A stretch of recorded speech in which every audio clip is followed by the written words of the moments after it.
Welcome to Macworld 2004. Thank you for coming this morning. You know, we've got over, I just checked, we have over 60,000 viewers connected with broadband to the webcast right now, coming in from over 100 countries.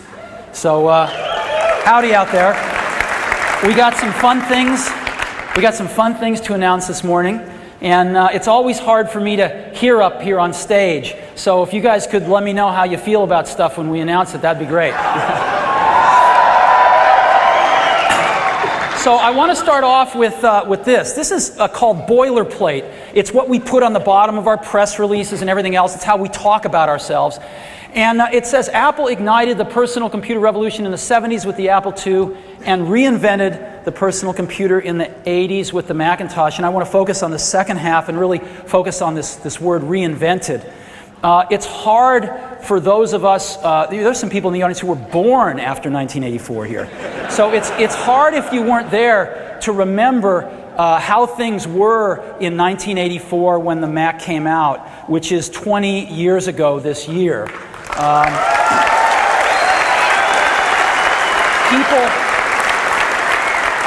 People were using command line interfaces. It was very weird. And the Mac came out and changed everything.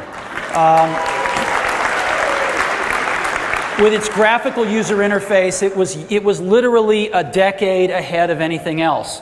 And it was a computer for the rest of us, those of us who didn't want to learn computerese. And this is, I pulled the first brochure that we did from the Mac, and it was really startling that we had to go through and teach people like what a mouse was. Nobody had ever seen a mouse. We made the world's first low-cost mouse and got it out there, and people thought, what is that? We had to teach people what pointing and clicking was, what cutting, copying, and pasting was. These were totally virgin concepts out there. And again, what people were used to was this strange thing. And they got used to the Mac pretty fast, even some developers we know. And so the hardware was also pretty miraculous for its day. It was the industry's first 32-bit processor. So Apple was the first company to bring 32-bit processing to the PC industry, and now we're the first to bring 64-bit processing with the G5. This was the original Mac team that did a lot of the work, a lot of the management. And I kept these. This came from my own file because it kind of proves that we were once young.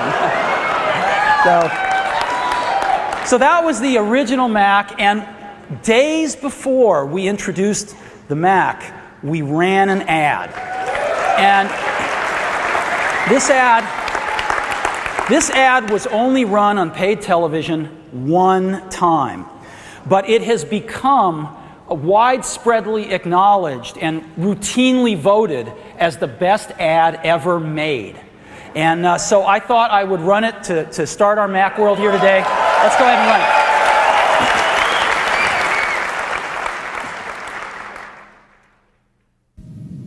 Today we celebrate the first glorious anniversary of the information purification directives. You created, for the first time in all history, a garden of pure ideology, where each worker may bloom, secure from the pests, obeying contradictory laws. Is more powerful a weapon than any fleet or army on earth. We are one people, with one will, one resolve, one cause. Our enemies shall talk themselves to death, and we will bury them with their own confusion. We shall prevail. On January 24th, Apple Computer will introduce Macintosh. And you'll see why 1984 won't be like 1984.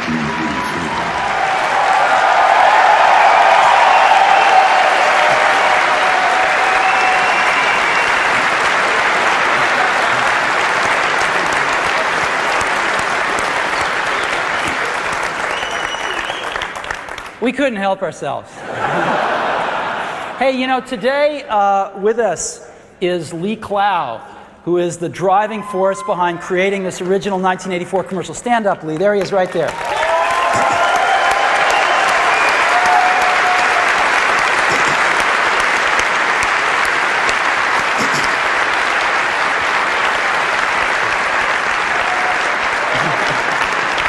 So, 20 years. This is the 20th year anniversary of the original Mac. And we're going to make something of this year. We are working on some incredible new products for this year. It's going to be a great Mac year. We've got some wonderful things that we'll announce throughout the year that I think you will love as much as we do. It's going to be a great 20th anniversary year of the Macintosh. Now, to start it off, we want to give you all our first 20th anniversary product, which is a poster. So you can pick one of these up at the booth after the keynote. Now, let's start in with Mac OS X. When the Mac originally revolutionized our industry, reinvented our industry, it did so because of the Macintosh operating system, the first graphical user interface. And Apple was 10 years ahead of the rest of the industry. Well, we're getting there again with Mac OS X. We are now out ahead of the rest of the industry with the world's most advanced operating system again. Microsoft's copying us again. It feels great. And so Panther is the fourth major release of Mac OS X in 3 years. And of course, Mac OS X is based on Unix. Panther has over 150 new features in it. We introduced it last year, and it's done great. And some of the features people love are expose. You know, we've made it really easy to run a bunch of apps. They're all protected. You can have a zillion windows open, but how do you find something? And now expose gives you a way to find it instantly. And we're finding that people are using this feature like crazy and really loving it. iChat AV, text chat, adding audio chat, and now video chat to iChat. And we're finding people are using this like crazy. The new Finder has been very well received, and I think it's the easiest to use Finder we've ever shipped. Fast user switching has been a real hit. And these are just a few of the features that we've added in Panther. And so what's it all added up to? Panther's been a huge success for us so far, and we now have over 9.3 million active Mac OS X users. And that is approaching 40% of our installed base. 40%, which is huge. Let's take a look at how that's grown in the last 2 years. You can just see what it looks like right here. And we're going to cross 10 million active users this quarter. Now, what does this mean? What this means is we embarked on something really hard 3 years ago, which was to change our operating system. The last time Apple did that was in 1984, going from the Apple II operating system to the Mac operating system. We tried to do this 3 years ago, and you know what? We've pulled it off. The transition is basically now over. We made it.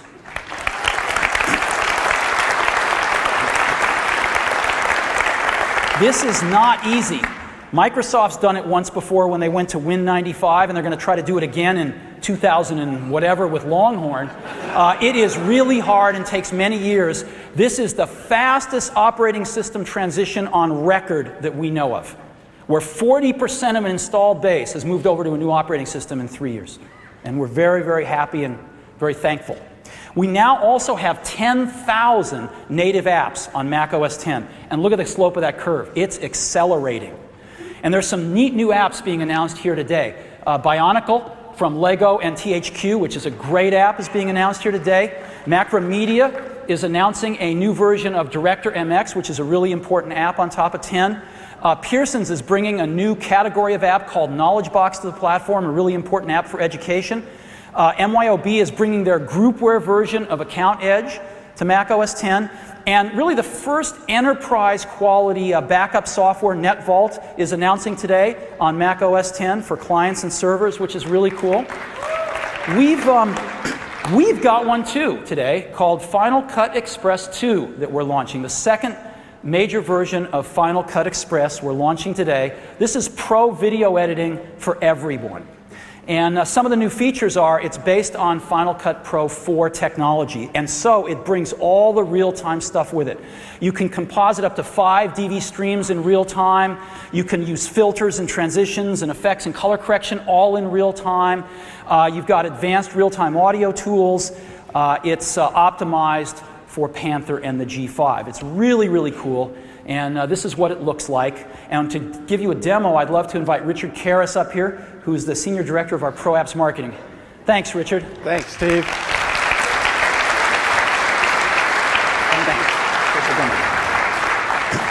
All right, Final Cut Express 2 is all about real-time performance for DV editors.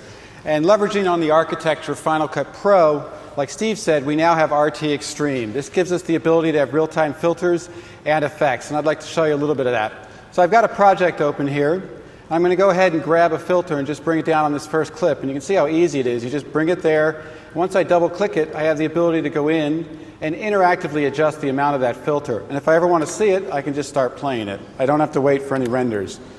The other thing that's great about this is we have over 200 filters and effects, and one of the ones that I think is crucial is real-time color correction. This allows us the ability to do things like interactively change the hue of our image there, and we can find, in this particular case, I want to bring out the blue sky a little bit more and punch up the whites. And the other thing we can do is I'll add a cross dissolve to the beginning of this clip here. Now, watch what I can do. Interactively adjust the duration of this clip. And then once I've got it, I can just, again, hit play. And we can see that I got real-time color correction and a cross dissolve happening. I haven't had to wait to render at all. Next up, let's go to the end of this clip. And you see I've got this background plate. I've blurred it a little bit because I want to start putting some video on top of it. So the first thing I'll do is just bring in a video clip. And again, just put this down on the timeline here. And once it's there, I can manipulate this in the canvas. I can take it, I can change its size and shape, I can position it, and if I want, I can just double-click it and go in here, and I have precise controls over things. I know I want to have it be 30%, and I know exactly where I want it to be on the y-axis there. Now, if I go back here to the beginning of this clip, I'm just going to move this off here, and the next thing I'll do is I'll make that a keyframe. By doing that, I've added a mark in time that allows me to do things like animate this video. So I'm going to move ahead in time, and I'll go ahead and bring this clip over here. And now you'll see that Final Cut Express automatically puts in this motion path, and it gives me control over that motion path. In this case, I'm just going to have it ease in and ease out. Now let's take a look at what I've got so far. So there we have two streams of video playing in real time. Like we said, with RT Extreme, we can do multiple streams of video. So I've gone ahead and set up two other clips of video the same size and shape, and I'll just bring those in here. And you'll see that I can just take these things, bring them in here, and bring them down on the timeline. And now I've got three streams of video. And I'll just bring this to the beginning. I'm going to add a title for this as well. And the great thing is your creative options are now so wide open, because watch this. We have 1, 2, 3, plus the background, plus the titles. Haven't had to wait to render at all. Last thing I'll do is add some music to this piece here. And for this we use Soundtrack, which is a great tool that allows you to create royalty-free music interactively. So let's go ahead and take a look at our finished piece.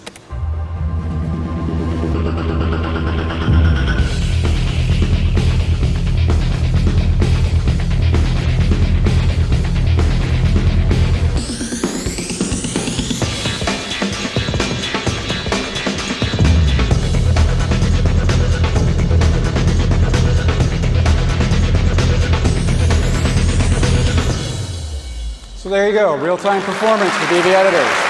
Thanks a lot.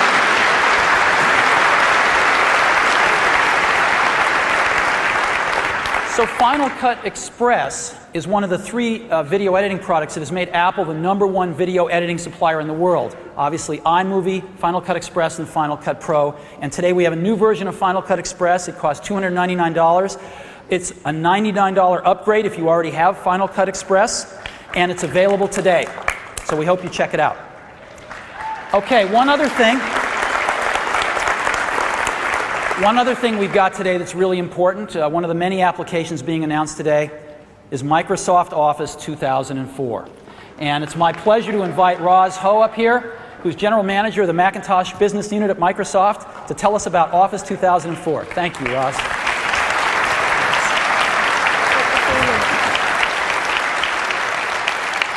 Thank you, Steve, for inviting us to be part of this exciting keynote today.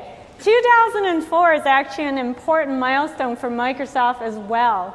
We're celebrating 20 years of shipping great software on the Mac. In 1984, we announced the first version of Word, available first on the Macintosh before it was available on Windows. We followed that up with Excel and PowerPoint, both products that were available first on the Macintosh. In the span of the last 20 years, we've continued to innovate our product as Apple innovated with the Macintosh platform. I've been working on these products for the last 12 and a half years, and I'm very excited today to be announcing Office for Mac 2004. I think this is the best Office product we've ever built at the Macintosh business unit. Most of the team is hard at work finishing Office 2004. In fact, some of the team have already started planning future versions of Office after that. I did manage to convince Chris Barton, the lead program manager for Excel, to take the time to show you just a few of the Mac first features in Office 2004. Chris, you want to show us? Thanks, Roz. Thanks, Roz. It's great to be here today, and I'm really excited to show you all just a few of the many new features in Mac Office 2004. And as Roz mentioned, everything I'm going to show you today is a Mac first feature. So let's get started in the application that everybody knows best, and that's Word. So I'll launch Word. Now, all of us take notes, and in fact, taking notes is an important part of how we get things done. Now, this is an example of how you might have taken notes in an older version of Word. But today, I want to show you a better way to take notes using a new set of features called Word Notebook View. I get there by clicking on the View button in the lower left-hand corner of the window. Now, Word Notebook View makes it easy to take notes on your Mac, and it generates regular Word files that you can share with anyone on any platform. You'll also notice that it looks like a notebook with lined paper and section tabs on the right-hand side of the page that I can easily click through. Now, at times, I might want to search through my different sections, and I can do this using the new Quick Search feature at the top of the screen. I'll simply click and type in the word I want to search for. So I'll search for budget. When I press return, the section tabs on the right-hand side of the page that contain the word I'm looking for highlight in light blue. This allows me to quickly find the information that I need. Now, not all notes are equal, and for this reason, Word allows me to call attention to my notes. And I can do this using the new Note Flag feature. In fact, you might have noticed on the left-hand side of the page, there's already several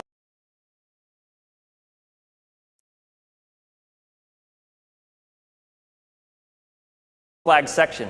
From here, I simply select the type of note flag that I'd like to apply. There's even a special note flag that I can add that allows me to create an entourage task directly from Word. To do this, I simply click on the Create Entourage Task button, and then I specify when I'd like to be reminded. When I click OK, a new task is created in Entourage, and a new note flag is added in Word. It's that easy. So while the formatting palette is up, there's something new about it that I'd like to show you that's new to Office 2004. If I stop using it for just a second, something happens to it. Using the power of Quartz, the formatting palette becomes slightly transparent. This allows me to see what's behind it and get the best use of my screen space. What do you think of that?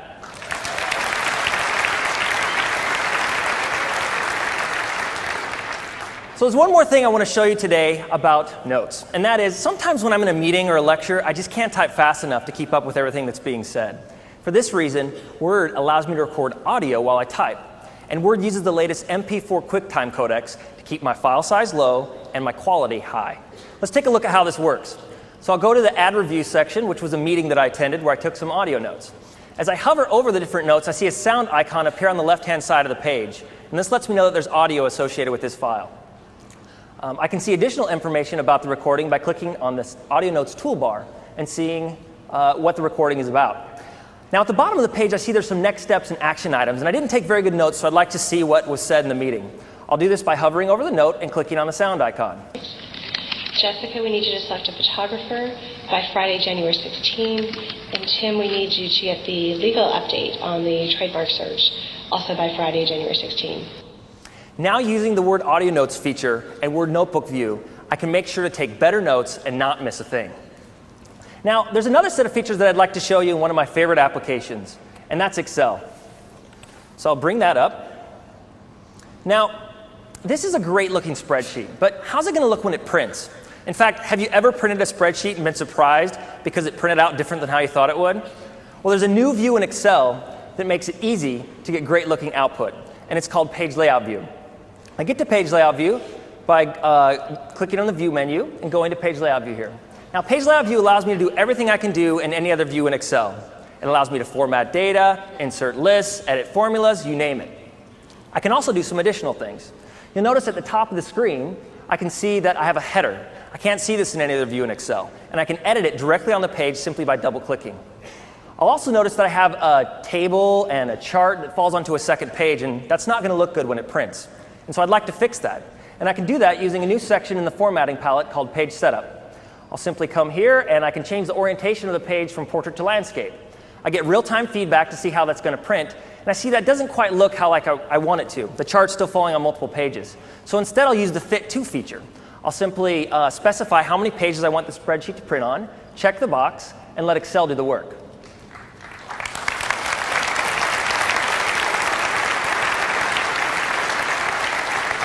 Now that looks a lot more like what I expected, and using Page Layout View, I can make sure I get the best looking output in the easiest way possible. Now the last feature I want to show you today is a feature that's integrated seamlessly throughout the entire Office suite, but I want to show it to you in Entourage. Now, we all have things that we have to deal with every day. There's a lot of information, and this is true regardless of whether you're a creative professional working on a brochure at work, or whether you're at home trying to keep a soccer team organized or plan for a family reunion. All of these things are projects. And today I want to show you a simpler way to manage your projects using a new set of tools called the Project Center. Now, the Project Center I get to in Entourage by clicking on the Project Center button in the upper left-hand corner of the window. The Project Center gives me several at-a-glance views of my projects and allows me to quickly and easily jump through them. The first view that I see is the overview. The overview is a quick snapshot of how my project's coming along. I see some events that are related to this project, some tasks, and some sections at the bottom that I can even customize to make sure I'm seeing the information that's most important to me. I can also see additional views. I can see contacts, notes, and clippings which are associated with this project I'm working on, files which I can access directly from here by just double-clicking on the file itself, and I can also see schedule and mail items. I can add and remove items by dragging and dropping them onto the project or using the add and remove buttons in the lower right-hand corner of the window. And when I'm setting up a project, I can even create rules so items are automatically associated with the project. Keep it as easy as possible. Now, because you don't work alone, the Project Center even allows you to share your projects with others. And you can do this in just a couple clicks. You can share on a server and, of course, on your iDisk. So now using the Project Center, you can make sure you're managing your projects in the simplest way possible. Well, today I've shown you a better way to take notes using Word Notebook View. I've shown you an easier way to get great-looking output using Excel Page Layout View. And I've shown you a simpler way to manage your projects using the Project Center. These are just a few of the many new features in Mac Office 2004. And Roz, I can't wait to show them more. Thank you for the great demo, Chris.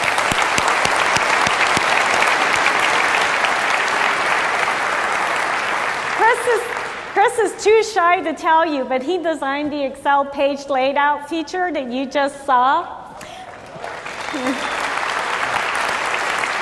Of course, these are just a few of the features that we've added to Office 2004. If you want to learn more about the new version, please come by and visit us in our booth. The team members there are very eager to share with you just what we've been working on for the last 2 years. I also have some good news for those of you that haven't switched to our current version of Office. Today, we're announcing the Technology Guarantee Program. What that means is that starting today, if you buy a copy of Office 10, you'll get a free upgrade to Office 2004 when the product is available in the spring. Okay? Steve, congratulations on the Macintosh's 20-year anniversary. Thanks again for letting us be part of the keynote today. And I also want to thank Apple for providing all those great innovative technologies that let us do what we love best, which is creating great products for all of you. We're looking forward to another 20 great years of working together. Thank you.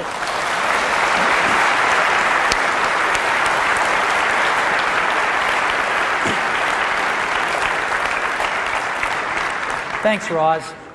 The new version of Office looks very good. I had a chance to see it up close yesterday, and it looks great. 3 new versions coming out this spring.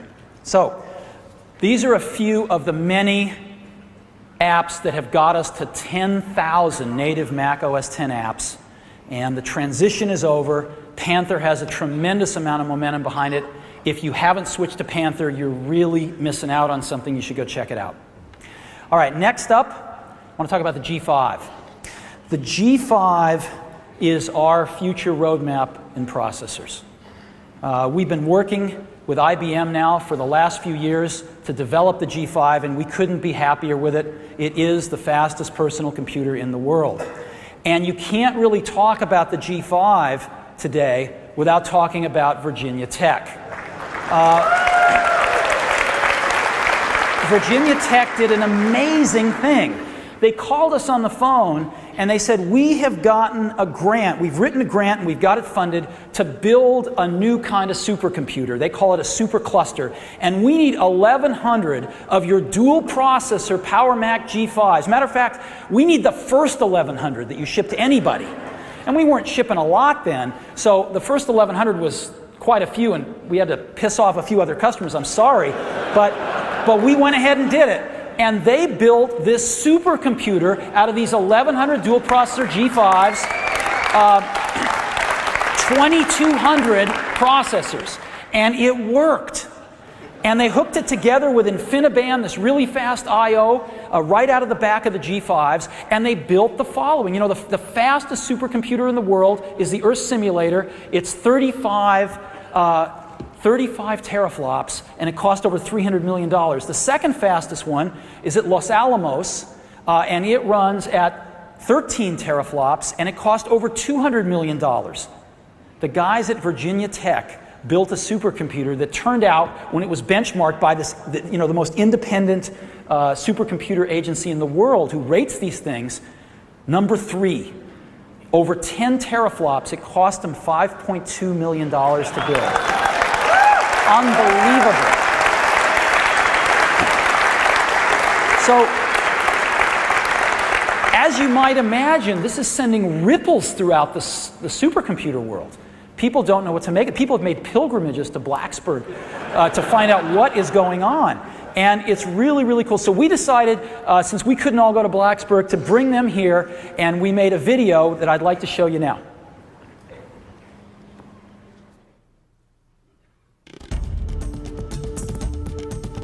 It's very nice to have the same platform running on my desktop that I can use to check email, and also at the same time connect to the supercomputer, one of the fastest supercomputers in the world.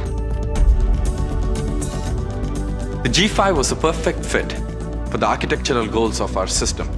That's a 64-bit processor with 2 double precision floating point units, excellent memory bandwidth, and an I/O architecture that allows us to interconnect it into a supercomputer. For the first time, clusters have the capacity to go toe-to-toe against the fastest custom-designed supercomputers. There's really nothing much you can do different on most of the custom-designed supercomputers that you cannot do on this system, and you cannot do better on this system. Nobody has ever bought Apple technology and put together a large-scale scientific computer before. And the guys at Virginia Tech were able to assemble quite an impressive system based on 1,100 G5 boxes, 2,200 processors in that configuration, reaching in excess of 10 teraflops worth of actual achieved performance. The machines and the network interface cards that went into them arrived in early September. And that was less than 3 weeks that the whole thing was built and put up. InfiniBand is what is used to interconnect all of the nodes, the G5 systems, together. InfiniBand provides very high network bandwidth and very low latency, which is what allows us to couple together G5s into what is essentially finally a supercomputer. We hope to build a top 10 system, and optimistically maybe top 5. Top 3 was definitely a surprise, a very pleasant one at that. This system represents a leap in supercomputing performance, supercomputing price, and supercomputing manageability. What it has shown is, at a price of $5.2 million, practically anyone can build a system, a supercomputer, of a scale that's necessary for high-end computing research. Typically, systems that operate in the top 10 are a lot more expensive than our system. For instance, the system above us is about 30% faster than us, but it costs $215 million. The top machine in the world is a lot faster than us, 3.5 times faster than us. But that machine costs $350 million. Virginia Tech has aspirations to join the top 30 research universities in the United States. And this is one of those sort of spires that one can build that will be visible from afar. So we're very proud. We're number 3 We're above 10 teraflops, and we're the first academic machine to break the 10 teraflop barrier. Personally, it is still sinking in. It's been months of very hard work, 14, 16, 18-hour days, basically sleeping in the lab to get it done. It's slowly starting to sink in that we actually have accomplished what we set out to accomplish. Feels nice.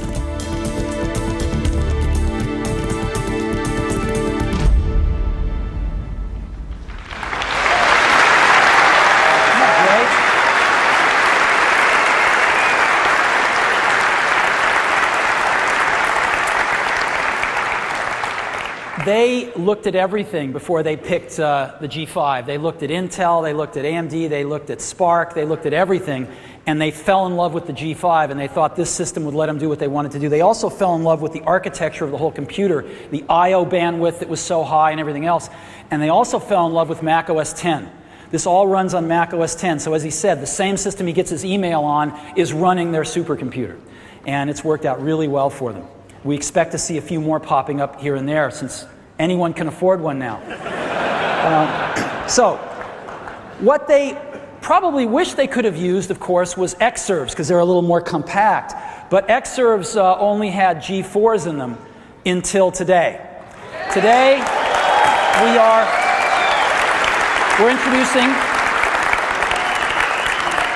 we're introducing the G5 Xserve. You can tell it's different because it's got these two air vents on the front, and it's got a slot-load optical drive in it as well. So the new G5 Xserve. It's in a 1U form factor. It has single and dual 2 gigahertz G5 processors, and cooling these guys was no easy trick. Our first product with ECC memory in it, because our customers have been requesting that, DDR400 up to 8 gigabytes, up to 750 gigabytes of storage, 3 independent serial ATA drive channels, and 3 hot pluggable drive modules, either 80 or 250 gigabytes in size. A full complement of communication ports, so dual gigabit Ethernet built in, et cetera, et cetera. And the new Xserve G5s, of course, ship with Panther Server 10.3 and an unlimited client license. So this is just like Linux. You don't have to pay on a per client basis. Unlimited client license. Now, unlike Linux, you can use it as a mere mortal because we ship these incredibly great management apps to manage your server, to manage your accounts locally or remotely. And we've got 3 models of the new Xserve G5. We've got the basic server, which has a single 2 gigahertz processor in it for $29.99. We've got the dual processor server, which has 2 gigahertz G5s in it for $39.99.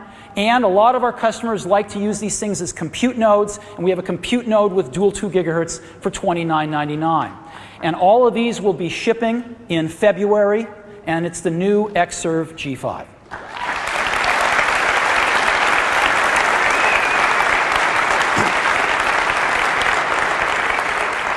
Now, we thought if we're updating the Xserve, we ought to also update its companion product, the Xserve RAID storage system, which is really amazing. And this is a storage system that is held, well, let me just tell you. It starts off, it's a 3U rack-optimized storage system with 14 independent ATA drive channels, 14 hot swappable drives, dual everything, tons of redundancy. And we've added some new features today. The first is we've gone to 3.5 terabytes of online storage. 3.5 terabytes in this little 3U rack. That's a 30% increase over where we've been. We've gone to SFP connectors on the back. This has become the new industry standard for connecting to 2 gigabit fiber channel that everybody uses. It's now built in to Xserves. We've gone to RAID set slicing. So if you want to hook a whole bunch of different servers up to one RAID unit, you can have set slicing up to 16 slices per single Xserve RAID. And we've got on-the-fly RAID set expansion so you can add drives without repartitioning everything. But maybe the biggest news is that when we announced Xserve, tons of people got a hold of us that said, we want to use this with a lot of different fiber channel switches. And so we've gone out and we've qualified a bunch of fiber channel switches and virtualization thingamabobs. I don't even know what those are. But I do know what fiber channel switches are, however, and we've qualified a whole bunch of these things. Even more so, we got people using other operating systems wanting to use Xserve because it is so aggressively priced. And so we have worked with folks to certify Xserve RAID on not just Mac OS X, but on Microsoft Windows 2003 Server and XP Professional, and 2 versions of Linux you can use Xserve RAID with. So, 3 versions of Xserve RAID, the good, with 1 terabyte of storage at $59.99. The better, with almost 2 terabytes for $74.99, and the best with 3.5 terabytes for $10.99. And if you do the math, that is $3 per gigabyte. It is far lower than Dell and HP and Sun and EMC and anyone else we know selling this class of storage. So if you're in the market for storage, whether it's for video editing or for databases, you should check this out. It now runs on a wide variety of operating systems. The new Xserve RAID. And that's what we have today for the G5.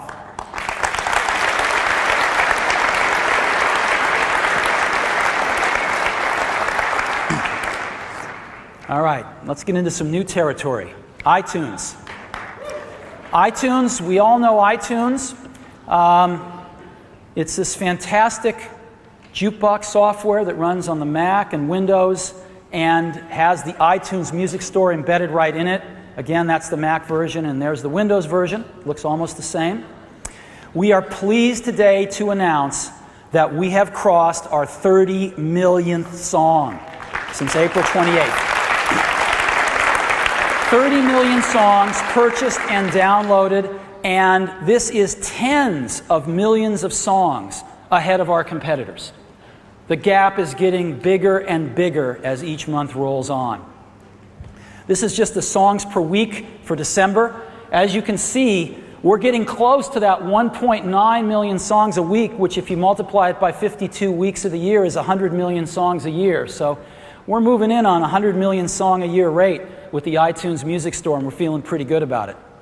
Now, Nielsen SoundScan assembles market share data from everybody, and the market share data, the most recent market share data is 70%. The iTunes Music Store has 70% of the legal downloads.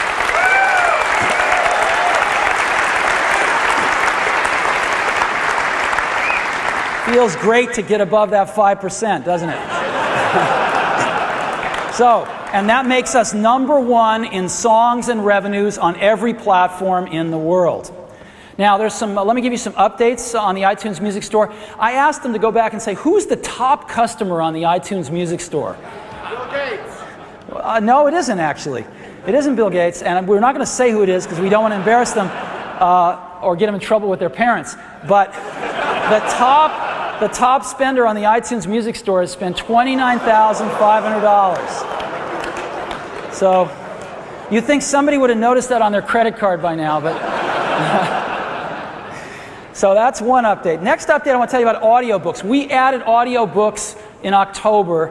We added over 5,000 audiobooks. That's over 20,000 hours of spoken content. And it's really fantastic. If you haven't experienced an audiobook, go buy one. They're superb. And you can put them on your iPod and take them with you. They're wonderful.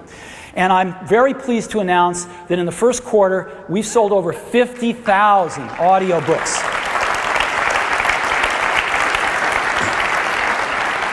Next is gift certificates. We also launched gift certificates in October. This is where you can send an online gift certificate to another iTunes user from $10 to $200 in $10 increments. It's really easy. They get it in their mail. They click on a button and it adds it right to their iTunes right there. And again, we're very pleased to announce that we've sold over 100,000 gift certificates since we launched them in October. We are really pleased with this.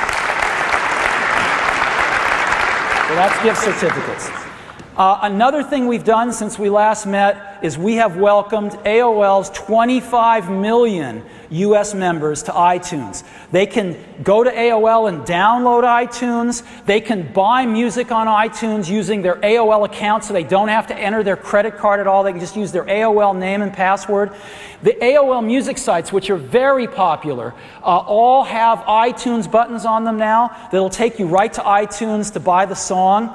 And we've added a cool new section on the music store called Sessions at AOL, which is they do some live recording sessions. You can now buy those at the Sessions at AOL section on iTunes. So we're really happy to have welcomed these AOL members to iTunes.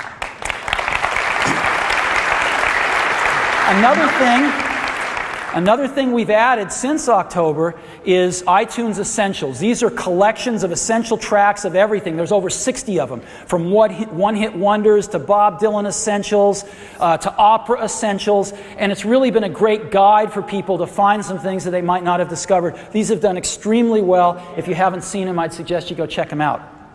We've also got some new features we're announcing here today on iTunes. The first is Billboard charts. We're going to do Billboard charts right. We're adding the Hot 100 charts from 1946 to the present. And you can get at them from the home page. And when you click on there, you're taken to the browser. And you get in the first column, you select charts from the genre list. And then you select Billboard Hot 100. Of course, it's the only thing to select today. But what that says is throughout this quarter, we're going to be adding more Billboard charts. Charts for each of the popular genres in terms of the hot songs for each year there. Then you pick your year. This is 1984. And you see all the songs. The Hot 100, number one was When Doves Cry by Prince in 1984. And Billboard charts have never been done like this online. And you can check it out as of today. Billboard charts.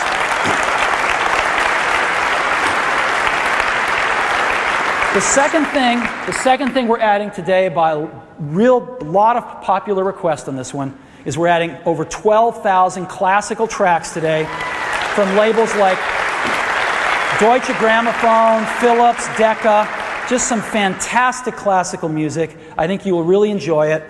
And all of this is contributing to something else we get to announce today with iTunes, which is we have now got 500,000 songs available for download and purchase today. We've hit the magic 500,000 mark. And that makes iTunes the largest online music store in the world. One of the other guys has claimed they have 500,000 songs, but it ain't really true because a bunch of them are available only for subscription and not for purchase and download.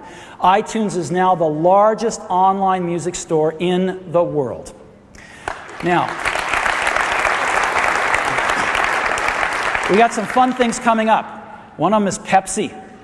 Pepsi and Apple are going to give away 100 million free songs legally starting February 1st. Okay? Legally. And the way it's going to work is that Pepsi is going to put out a lot of bottles of Pepsi with yellow caps on them, 300 million to be precise. And 1 in 3 is a winner. And this is what the caps look like on the top, and when you get a winner, this is what they look like underneath. And you take this to iTunes, and we're going to have a special Pepsi thing. Right on iTunes, you click, you type in that secret number, and right away you get a 99-cent credit to buy a 99-cent song on iTunes for free. Instant gratification. So, this is going to kick off on the Super Bowl. Pepsi's running a Super Bowl ad about this. February 1st, it's less than a month away, and it's going to run for 60 days. So 100 million legal free songs in February and March. So start drinking. Okay, and this is the kind of thing that we think is going to keep this market share really high, keep iTunes #1 in songs and revenues. So that is iTunes.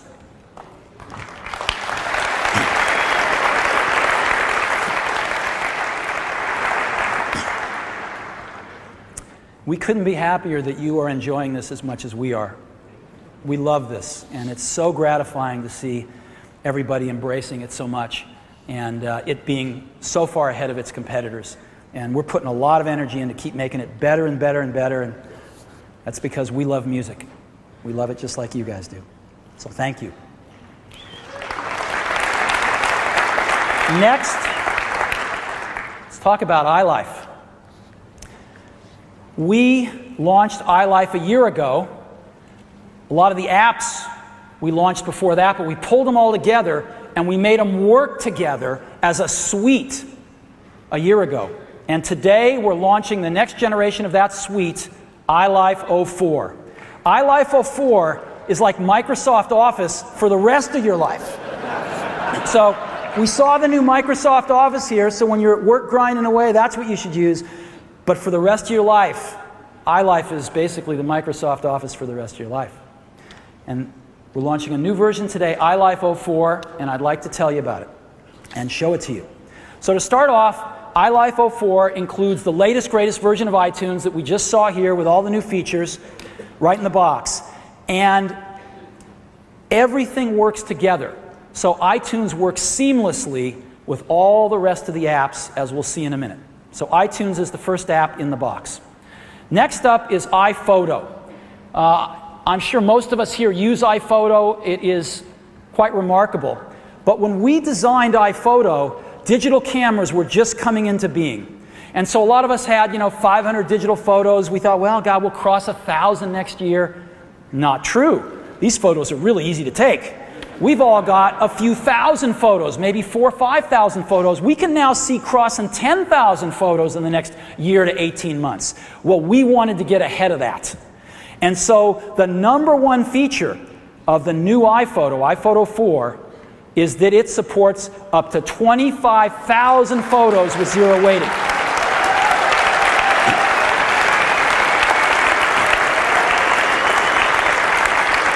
So we wanted this thing to scale, to get out ahead of us, and it came out beautifully. So 25,000 photos with blazing performance, #1. #2, time-based organization, some really neat ways to organize things around calendars that will help us find photos.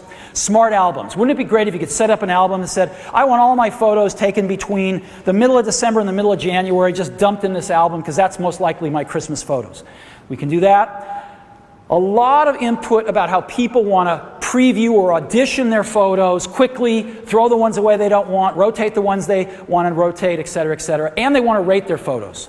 And we've built that into the new iPhoto. Some enhanced slideshows, and music and transitions, and rendezvous photo sharing. I don't know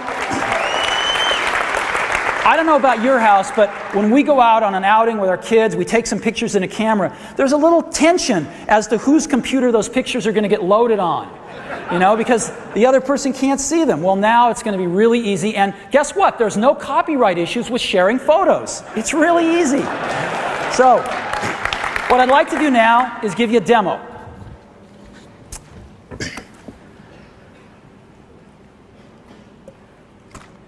So I'm going to launch iPhoto here, and it's going to come up, and as you're going to see, I have over 25,000 photos here in iPhoto, 25,093 photos, and I'm just going to scroll through them just like this. That's your life. Let me just resize these. Well, okay, let me just, So again, this is your life going by. And so it's really, really nice. And again, very, very responsive. Now, let me show you some of the new effects. Let me just pick a photo here and go into edit mode. And I'll go, whoops, I guess I double-clicked it and went back. Let me go show you sepia. Sepia, we got a really nice sepia finally. And as you can see, it's much nicer than it was.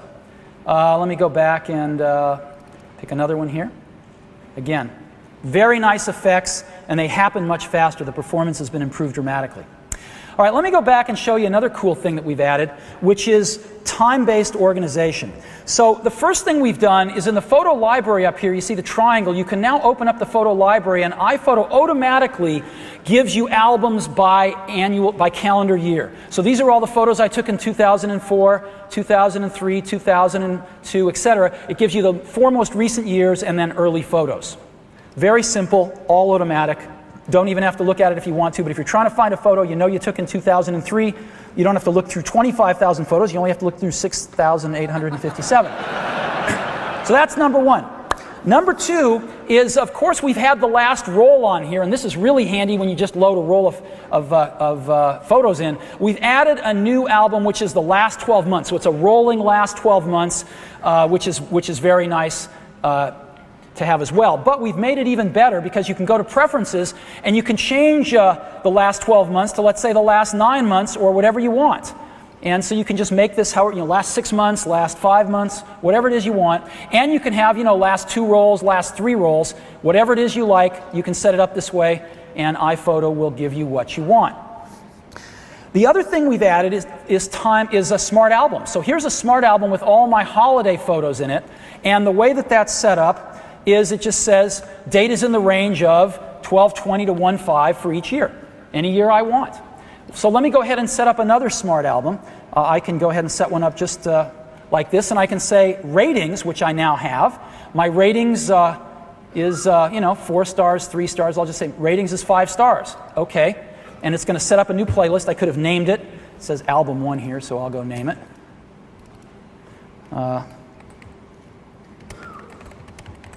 Top rated photos, and there it is. And I can actually turn on the stars in any of these views. And you can see that these are all my 5-star rated photos.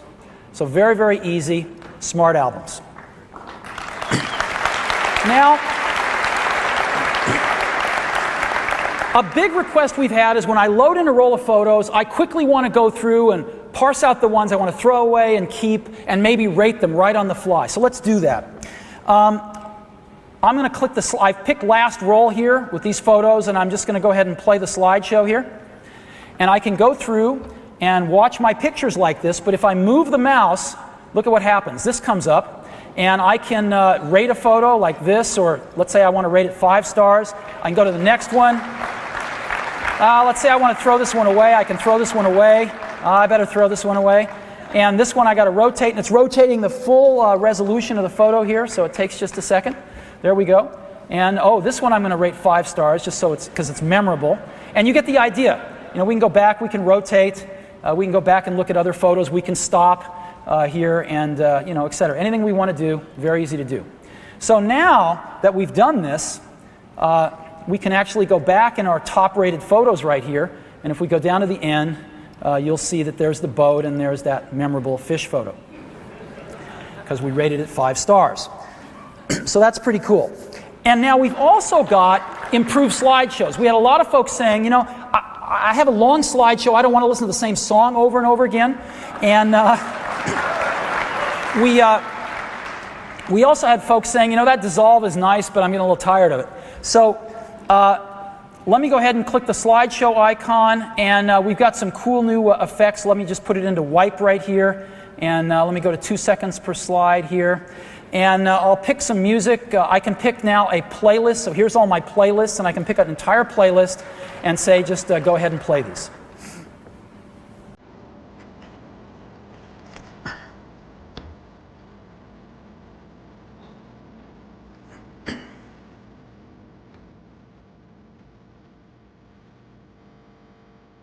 So you get the idea. So let me go back and just show you one other transition real quick. Let me show you the cube transition. And let me go back to music, and yeah, there we go. We'll pick that. And let's go ahead and play again.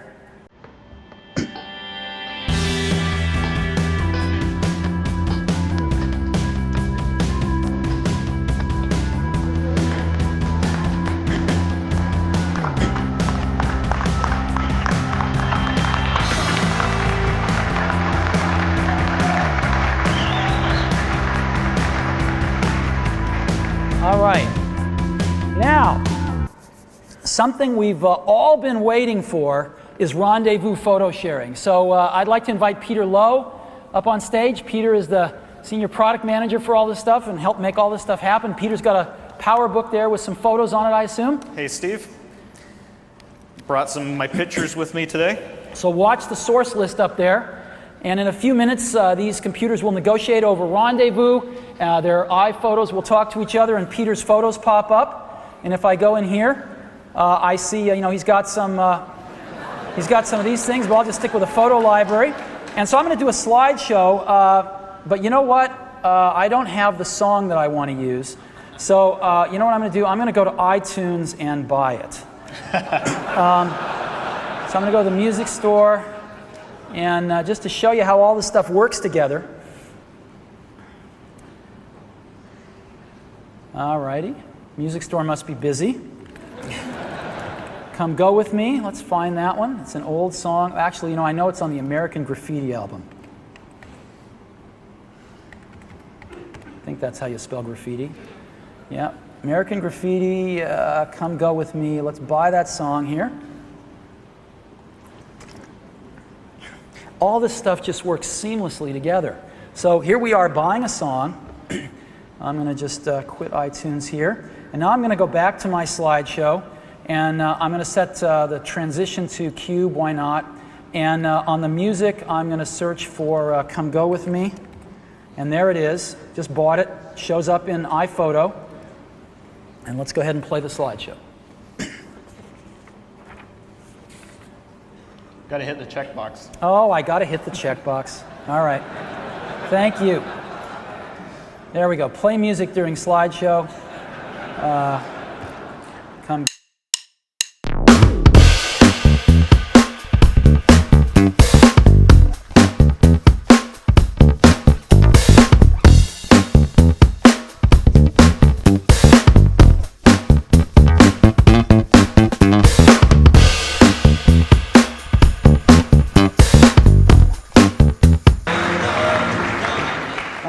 Thank you, Peter.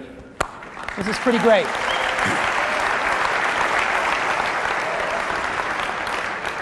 All righty. So that is the new iPhoto 4. Again, we've got new date-based organization where you can automatically get albums of calendar years of your photos.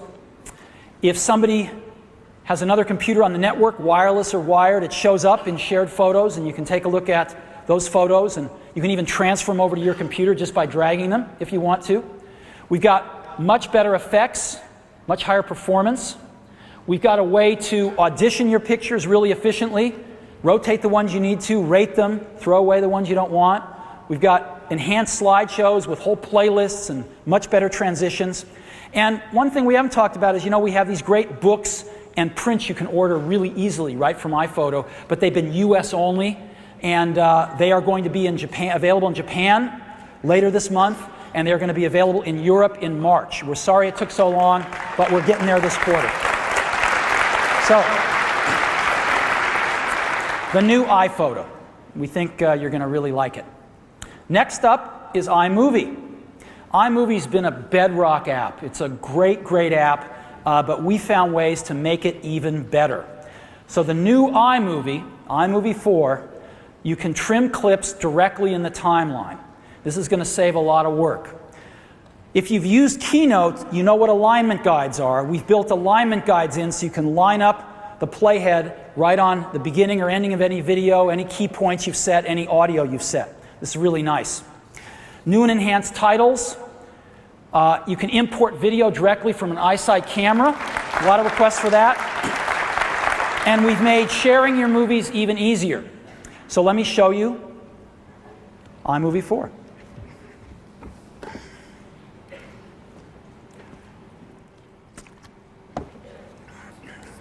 So we're bringing up a simple project here. And it's one of the guys' movies that we nabbed for the demo here.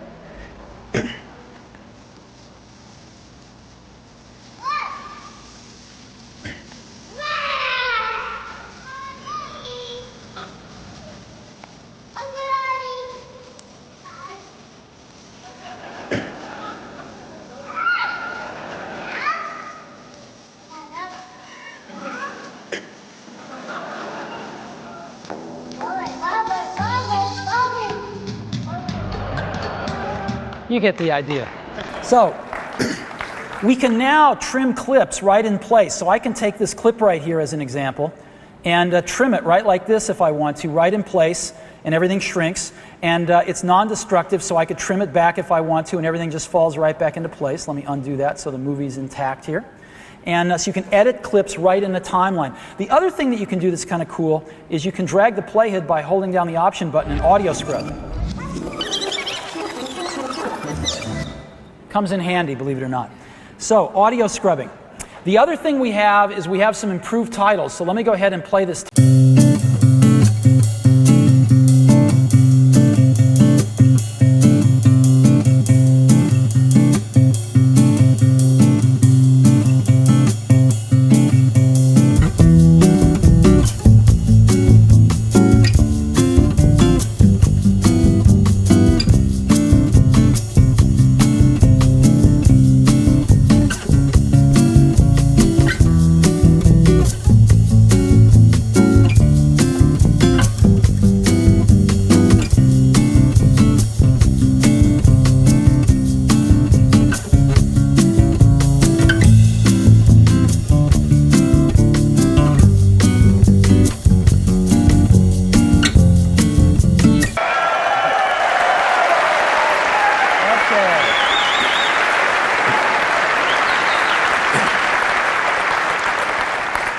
Another thing we've got is iSight importing, and importing from an iSight camera if you happen to have one of those. Oops, one.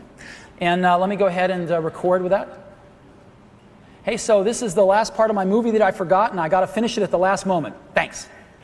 And so it'll just go ahead and convert that to DV format and add it to your movie as a clip. And right down at the bottom here, we got our clip. And hey, so this is the last part of my movie that I forgot, and we could cut it real easy.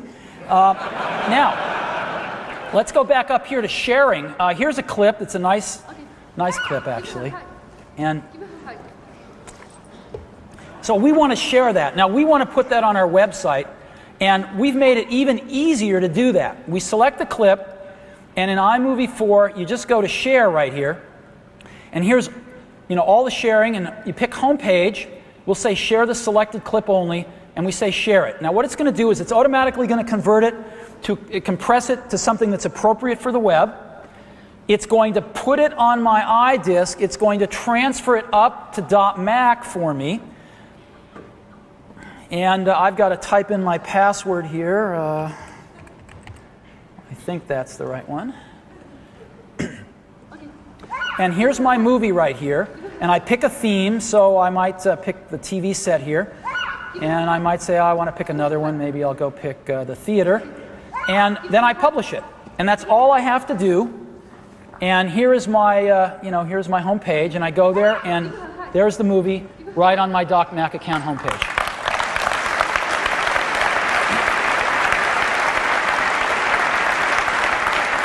So that is some highlights from iMovie 4. We've got editing right in the timeline. We've got enhanced titles. We've got some great new ways to share your video even easier. iMovie 4. Boom. Now, we couldn't update iMovie without updating iDVD 2, so we've got some cool new things with iDVD 4. We've got some 20 new Hollywood quality themes. We've kept all the old themes too, so all the other great ones you still have, but 20 new ones. We've got enhanced menus. People wanted some nicer transitions between menus. We've got enhanced slideshows. We've got a navigation map so you can see the layout of your whole menu structure of your DVD. We've added Pro encoding right out of Final Cut Pro. This is the best quality encoding available. The quality is dramatically better on your video, and we've been able to up the time to 2 hours on a DVD, even with this Pro quality encoding. And a big request from our education customers who don't have super drives on every machine is let us build DVDs on one machine, but archive the project and take it over to a Mac with a burner and burn it on another, and we've added that as well. So, let me give you a demo of some of this stuff. I've made a project here that I'm just going to run through rather than building it on the fly, just to save a little bit of time. And so I'm loading that project in right now.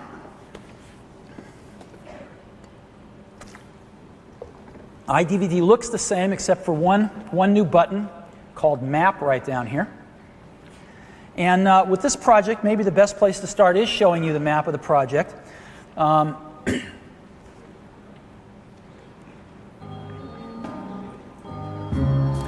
So, let me show you the map of this project. It's a pretty big one. We've got a bunch of menus, and I can just move around here, and you can see a lot of menus and submenus, and you can really be glad you've got this map when you're trying to navigate your way around. And so you can find out where you are. Let me go through some of the themes here. This is a new theme we've got. And again, this is your own video. You drop in the video, it processes it, puts it in back of this sheer curtain, and does all the effects for you. So let me go into preview, and we'll just blast through this DVD. Now, let me show you one of the first new transitions, a page flip, as we go from this theme to one of the next themes, called Drive-In.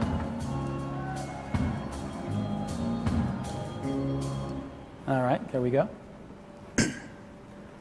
There you go.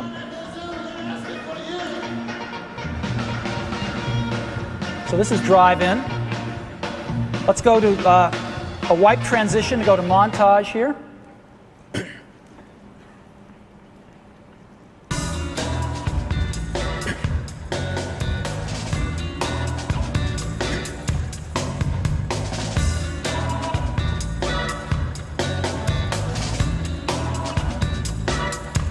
Here's a cube transition to go to kids' theater.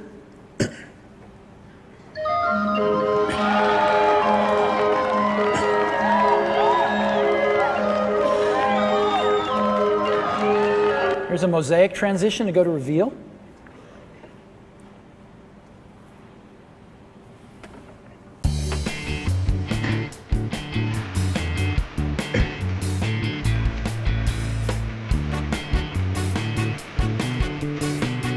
Again, you just drop your photos and movies in here. iDVD does the rest. Go to pop art. We've got a little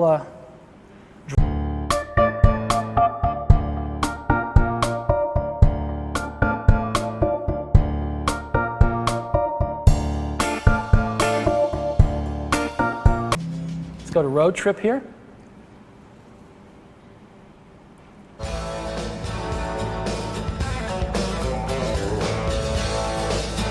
And let's do a page flip and go see some slideshows.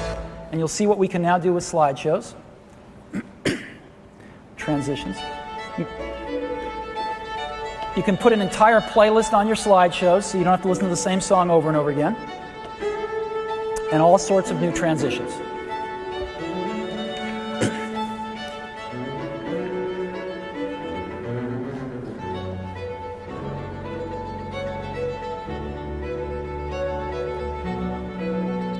So you get the idea.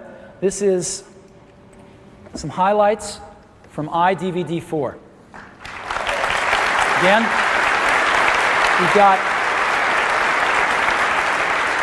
we've got 20 new Hollywood quality themes. We've got some great new transitions for menus as well as slideshows. We've got the DVD map.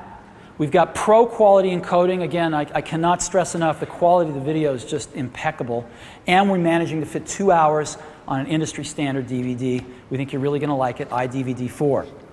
So we've now got these 4 great apps that work seamlessly together in iLife 04.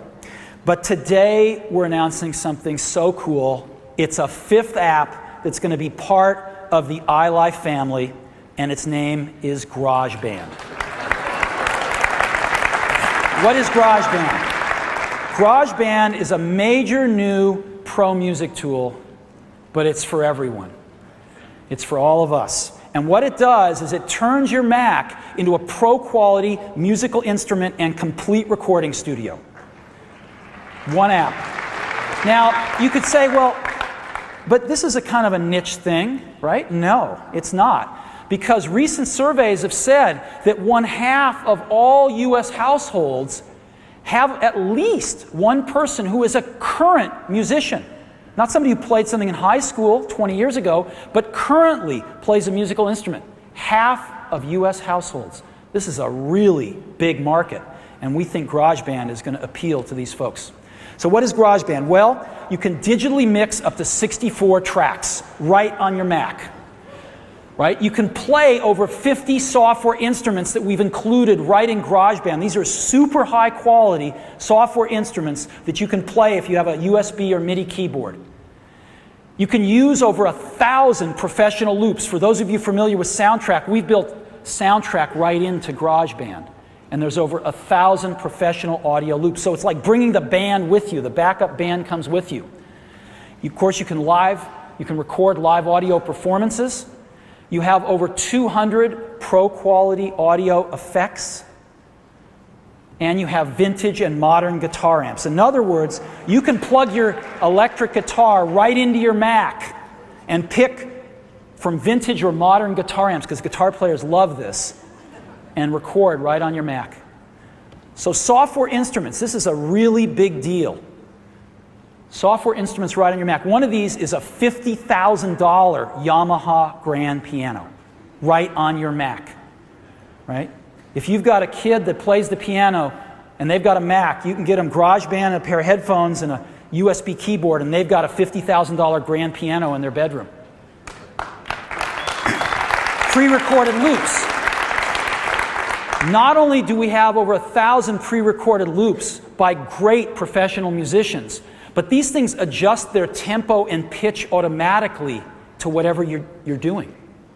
And of course, live recording, guitars, vocals, whatever you want. And this is all in one app. And this is what it looks like. GarageBand. Now,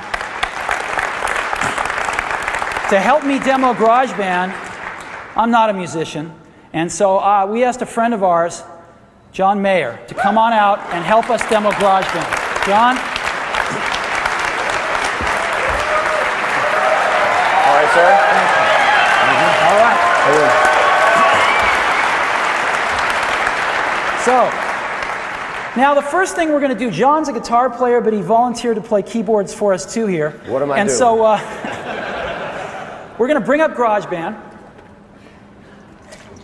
and just give a very simple demo. First, I want to have you hear these software instruments. So,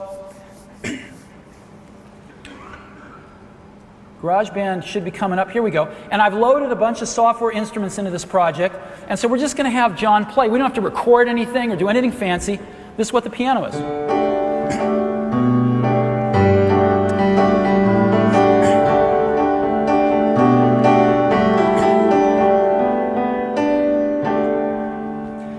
John's playing a MIDI keyboard that's hooked right into this Mac here. That's all we need. USB or MIDI keyboard. There's the piano. Let's keep going.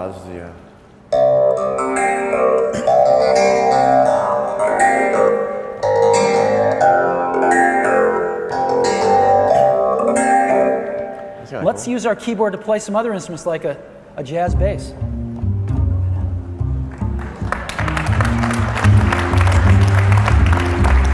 Awesome. Or how about a choir?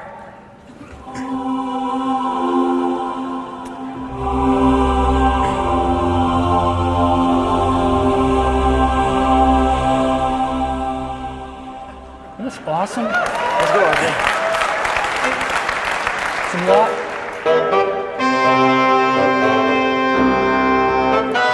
Yeah, you know. I play guitar most of the time. A 70s electric piano like a Rhodes?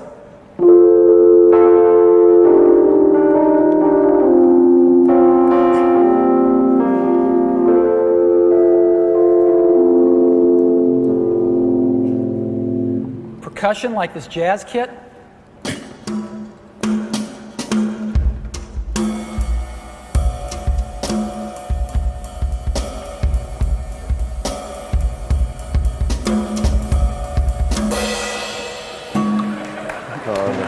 I don't know, dude.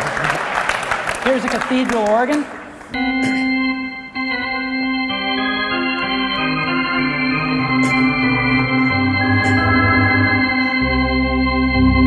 All in the key of C, by the way. And a classical guitar.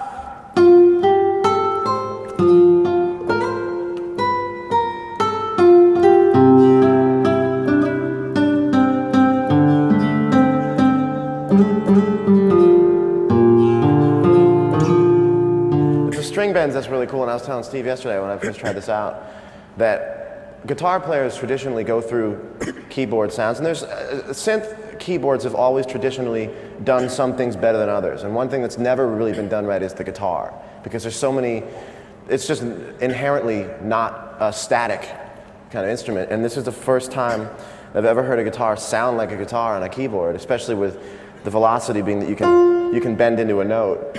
It's back on grand piano now, but when it was for the guitar, you can hear it. There's string noise in there too, so it has all the attack and all the kind of sound, so it's pretty cool. And so at any time, we could record this, any of these performances. You want to just play something on the piano, Sure. and I'll just go ahead and record it here. Go ahead.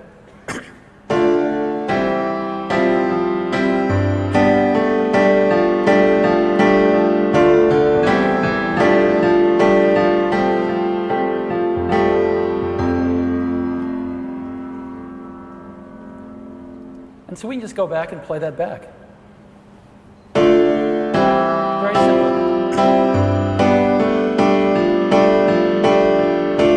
It's very, very simple. So now let me show you when we go ahead and make a composition of 4 instruments. We just made a little lounge jazz combo. Again, these are all software instruments, all played with a keyboard, but different instruments. And we just, we can set some up like this.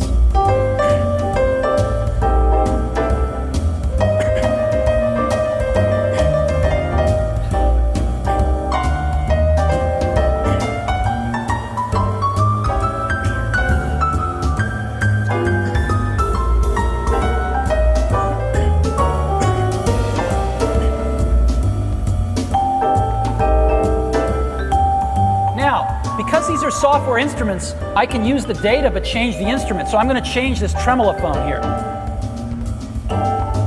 So let's say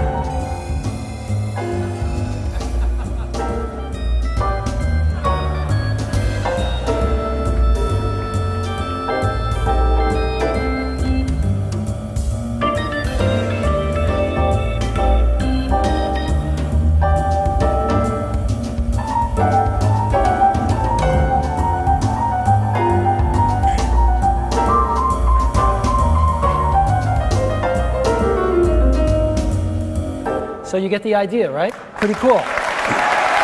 Now,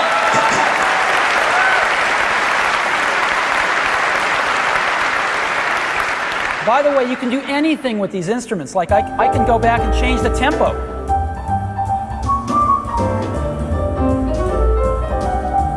Anything you want. Now, next is the stressful part of the program, because this is where I want to show you loops. And I'm going to show you what a non-musician can do with loops, and that's going to be me. So I'm going to try to make something using loops. So we come up with a grand piano, but I'm not going to use a grand piano for this. So I'm going to start afresh, and I'm going to go down here where we have our loops. These are the 1,000+ loops by professional musicians that we've shipped with GarageBand. And so I'm going to go pick a guitar. I'm going to say guitar and rock and blues and something that's relaxed. And I can just go down and click on these and hear them.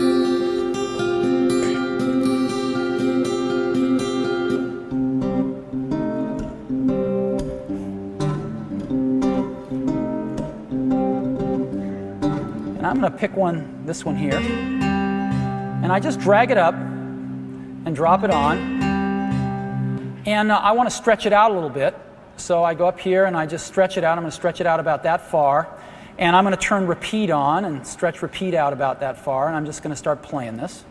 And then I'm going to go get a bass. So I'm going to reset this. And I'm going to say I want a bass. And I want sort of a world sound. And I want something that's acoustic. And the one I want that I found that I liked is Woody Latin bass. And you can just go sample these all day long. Pretty good, yeah? So I'll drag that in, stretch it out.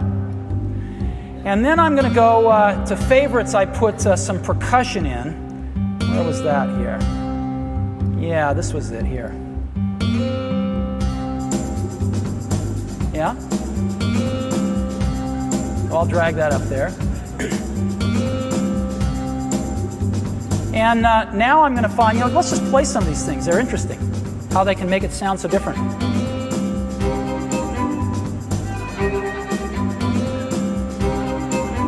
Or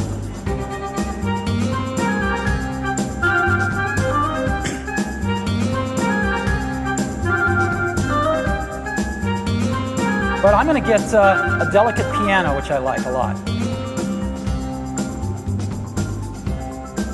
All right, let's drag this up there.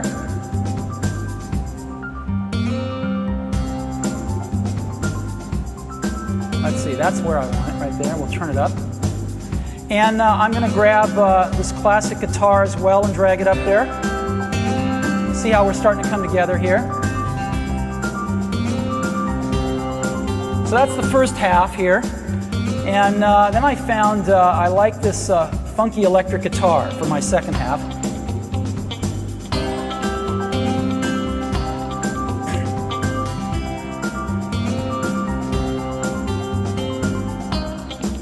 I'm going to go back here and I'm going to go get some horn stabs. And I want these.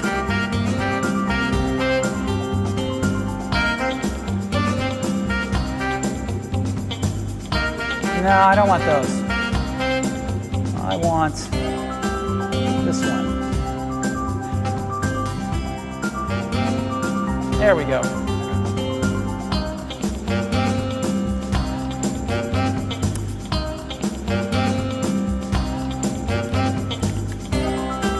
And I can just search for things like this and drag them up here.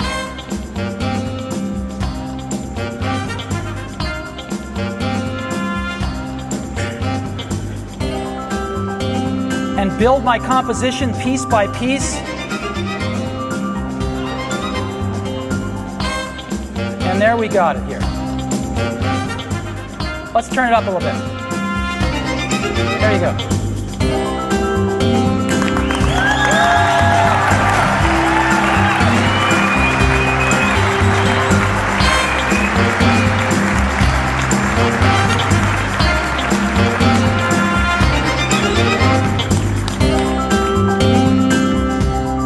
So you get the idea. Okay. Now,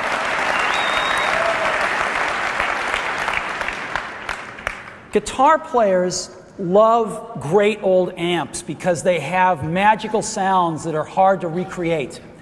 And we have shipped a half a dozen great guitar amps with GarageBand. You can plug your guitar right into your Mac, and John's agreed to demo it for us here. In multiple keys. In multiple keys.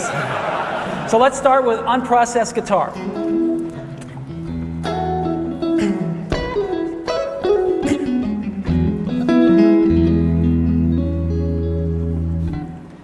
So British Invasion. Oh, yeah.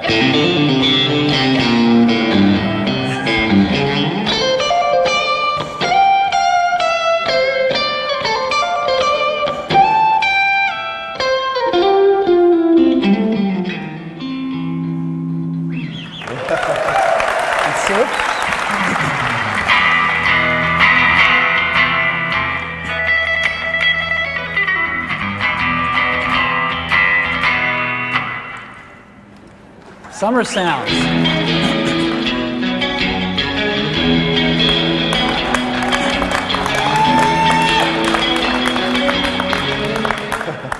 Funky rhythm.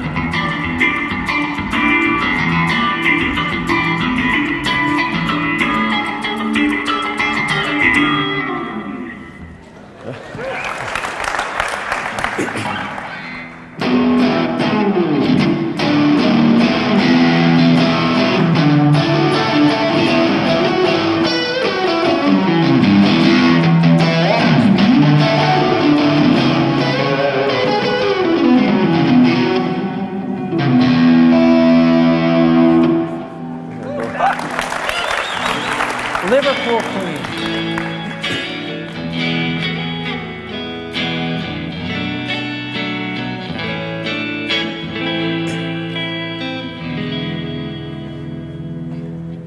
And this is my favorite. This is the one the Apple guys came by my place and I went, no, just keep us here for a minute. This is, you know.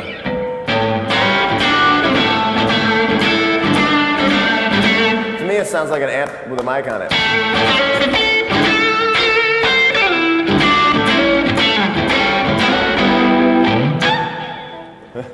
This is the one I found. So, you know, now instead of lugging an old amp around, you can just lug your PowerBook around and plug your guitar right into it. So here's an example of some live recording just like that, where you can go get a band, you can hook up the guitars, you can get a microphone, and it can sound like this.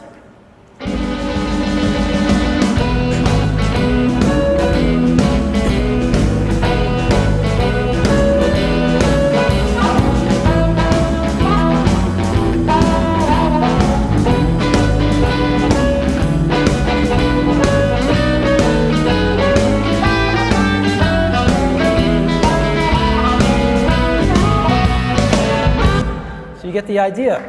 Now, let's put it all together. Let's put it all together with software instruments, with live recording, and with loops all together and see what we can do here in a project. And John built this with some software, with some loops up here. Matter of fact, these Motown drum loops, I'm told, they're the original Motown drummers who played on My Girl and Heard It Through the Grapevine and songs like that. They recorded these loops. And so anyway.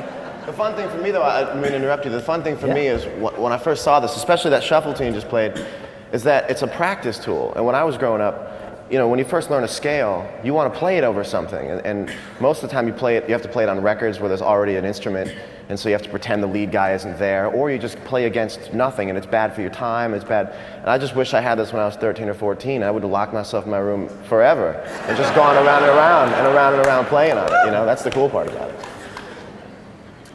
That's our new marketing campaign, to get 13-year-old kids to lock themselves in their room forever. So let me just play this. John composed this, and he's going to lay down a lead guitar track, but let me play it before he does so you can hear it.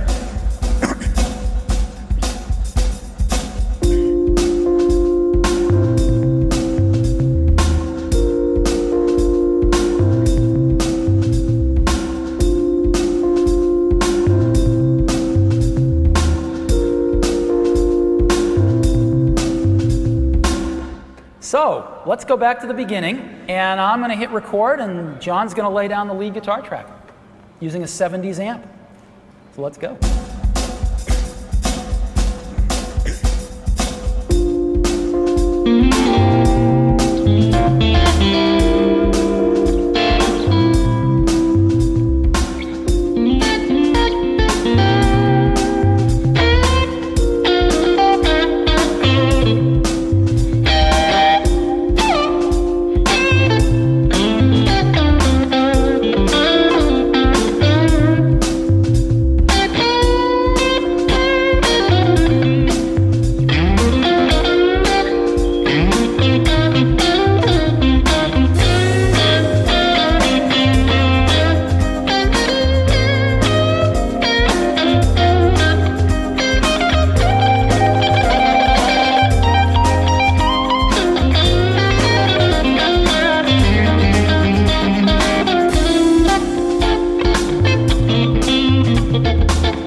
So when am I going to get this back? You brought it in my life and you took it from me. When do I get it back? So let's play it back. We've got it captured here now.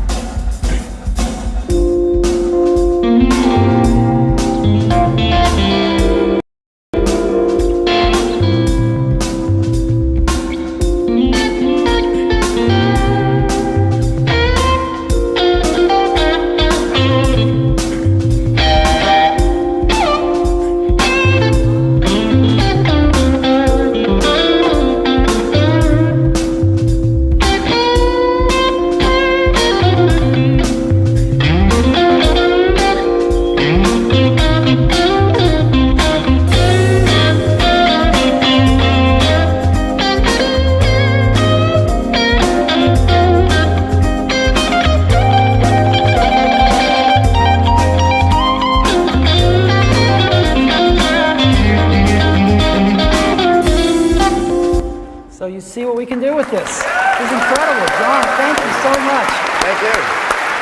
Thank you, man. Thank you. Thank you.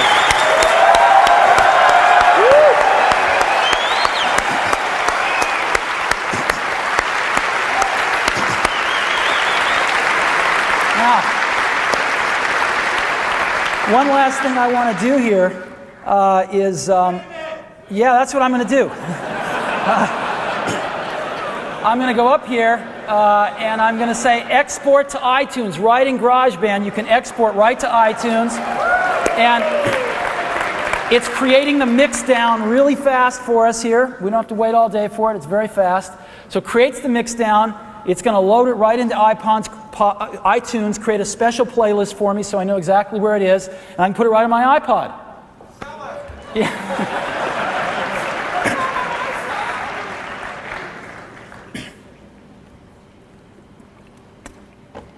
And I think iTunes has popped up behind here.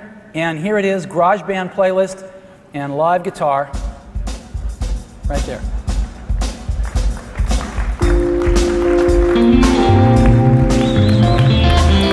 Pretty cool, huh?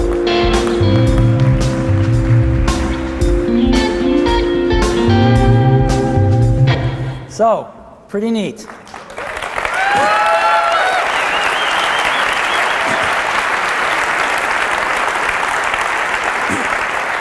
So this is GarageBand. Again, over 50 software instruments. See, all you need is a USB or MIDI keyboard, and you're in business with 50 awesome software instruments. Over 1,000 pre-recorded loops. This is your backup band right inside GarageBand. Live recording, guitars, vocals, anything you want. A lot of great old amps if you're a guitar player. All in one app, and this is GarageBand. So, we got iTunes, we got iPhoto, brand new iPhoto, we've got brand new iMovie, brand new iDVD, and now GarageBand. What should we sell this for? You know, what would this cost? What would this cost on the Windows market? Let's go take a look. We keep hearing that Windows is cheaper, right? Music Match Plus is the first thing you got to buy to bring your jukebox up to where it's even close to iTunes. Not as good, but you know, getting there. So you got to spend $29 on Music Match Plus. Adobe Photoshop Album is sort of a copy of iPhoto. They didn't quite get it right, but you got to go buy that. Pinnacle Studio 8 is video editing and DVD burning. Again, nowhere near as good as iMovie or iDVD, but you have to go buy that. And then if you want music, you know, the best thing on Windows, again, nowhere near as good as GarageBand, is a thing called Cakewalk Home Studio for $129. And you add all this up, and again, it's over $300, and it's nowhere near, I mean, not even close. And these things don't work together as a suite at all. Well, we've got our 5 iLife apps packaged in a box. And we're going to be selling this for $49. $49.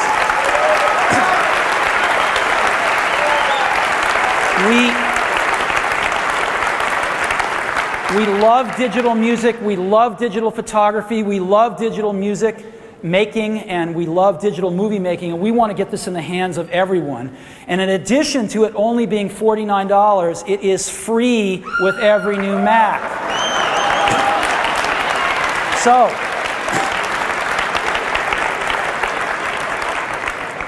iLife 04. It's like Microsoft Office for the rest of your life when you're not at work. It runs on Panther and Jaguar, and it is going to be in stores very shortly on January 16th. You'll be able to go to the store and buy your very own copy, iLife 04. Now, we've got a few companion products to iLife 04. Let's go back to GarageBand for a minute, because they're going to make GarageBand even better. The first companion product is called the Jam Pack. It's for GarageBand, and it includes over 100 more software instruments, including 12-string guitars and a $150,000 Bosendorfer grand piano. Right? I think that's the most expensive one in the world. Over 2,000 more loops, 15 more guitar amps, and over 100 more effects presets. The Jam Pack sells for $99. It will also be available on January 16th, so if you're really into GarageBand, you'll want to take a look at this. And the other companion product is that we're going to be reselling a keyboard, an M-Audio keyboard. This is a 49-key USB keyboard. Again, you can use any USB keyboard or MIDI keyboard, but this is an entry-level keyboard that's a pretty good one. 49 keys, $99. You'll be able to buy this on our store and in our stores. So that is GarageBand. It's going to make GarageBand even better, and it's going to make iLife even better. So we've done a video for iLife, and I'd love to show it to you now. So let's go ahead and roll the video.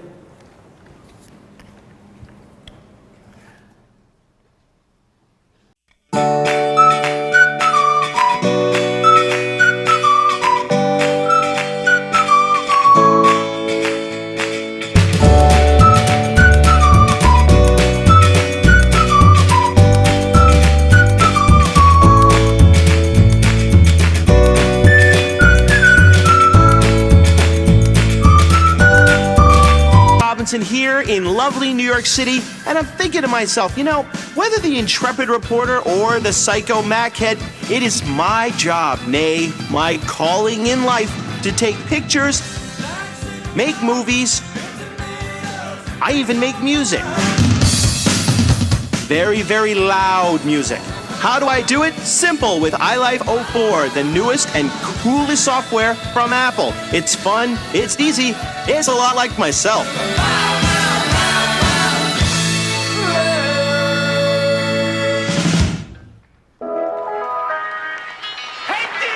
iTunes, the greatest digital jukebox ever, just got better.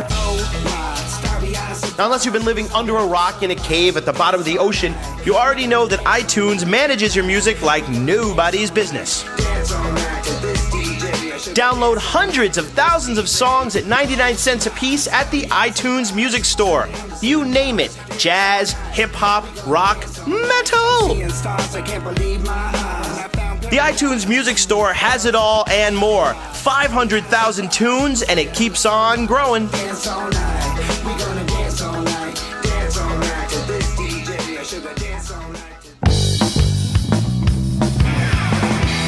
How many photos do you have? 1,000? Ah. 5,000? Ah. 25,000? Ah. iPhoto 4 has the horsepower to shred right through them. iPhoto will automatically organize shots by date, by your rating, enhance your photos, retouch them like a pro, or, let's check out Sepia.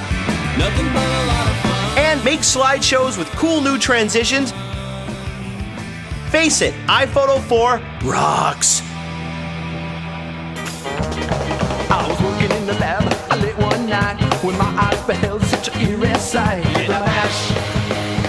Just some goofy home movie? Yeah, but it's my life, my iLife, and I did it using iMovie 4. It's so simple and it works so well. That's the best thing about all the iLife apps, is they work so well together. Now in iMovie 4, edit like crazy right in the timeline. Change your mind about an edit? No problem. Restore it like that.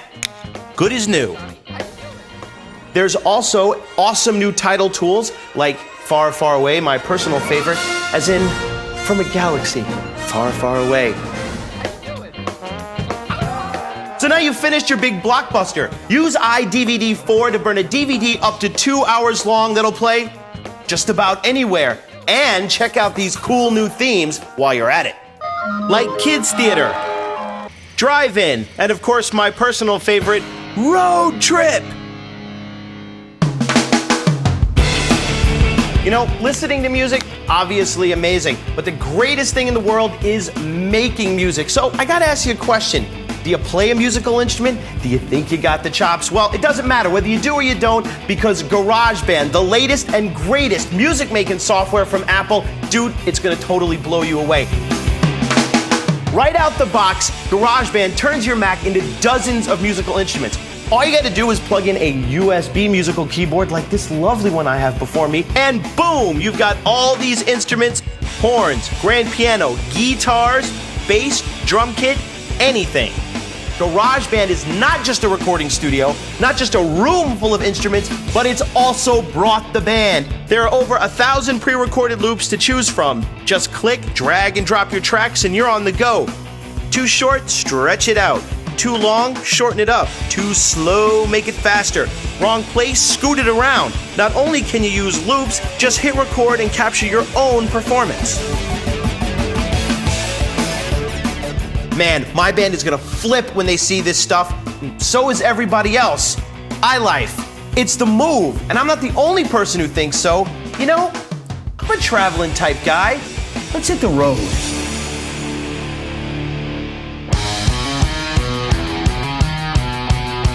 First stop, Soho.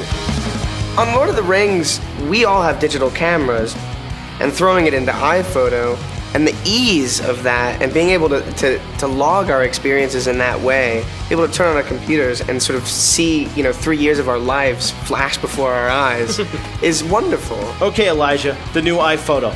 Does this baby scream? Oh my God. Real-time scrolling. Unbelievable. Which is like amazing. your life flashing before your eyes. The slideshow now has a bunch of features. Whoa! That's awesome. Yeah. It definitely beats the old fades. Yeah. Oh, that is so cool. iPhoto blows my mind.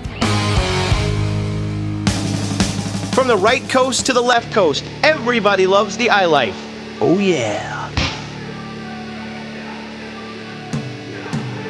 I got the video feed from one of our shows, and I made an iMovie as sort of the best of some of the moves and some of the falls.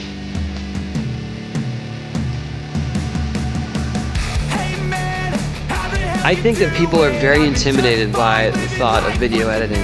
And if they're introduced to iMovie, I mean, literally, you open it up and it doesn't look that scary. And you show them how to import some video, and they can do it in a matter of a half hour, I believe. You can be a video editor, and that's not intimidating, that's exciting. I like the effects in iMovie. One of my favorites is Earthquake. It makes it look cool instead of something sketchy that you film from your skateboard like that. If we want to put a video project to the web quickly, we just take one of the defaults from iMovie, and it'll convert that whole project into a little QuickTime to go on the web. And many software programs that are upgraded or updated, they're much harder to figure out. You've got to figure out how to navigate through them. It doesn't feel like that with iMovie. It feels like, oh yeah, that's the way it should have been. Can't come all this way and not hit Hollywood. Rock and roll. I say. 1,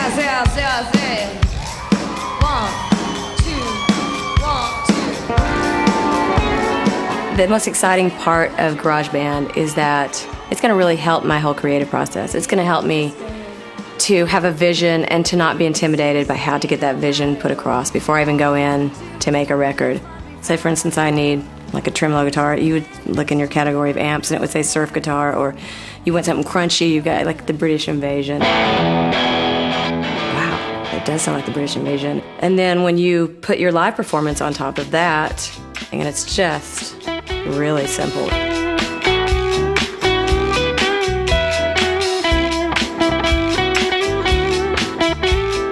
I mean, that's like the craziest thing I've ever heard in my whole life. I think it's going to be a real enjoyable process of making music. And then you just fire it off to your iPod, and it winds up in one of your playlists.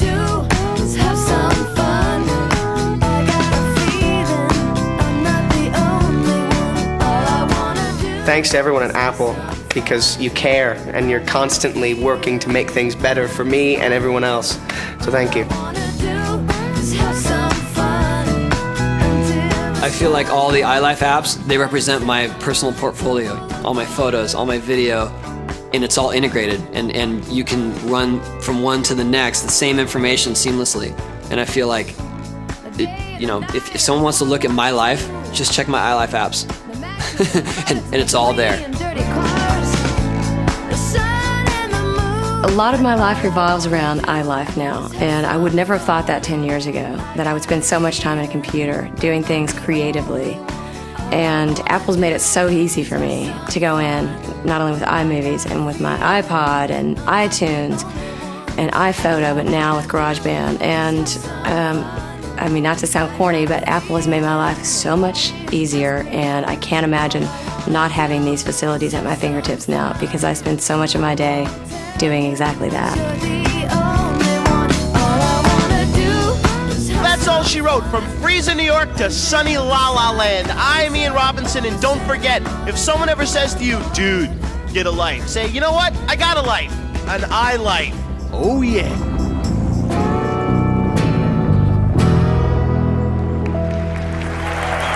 Woo.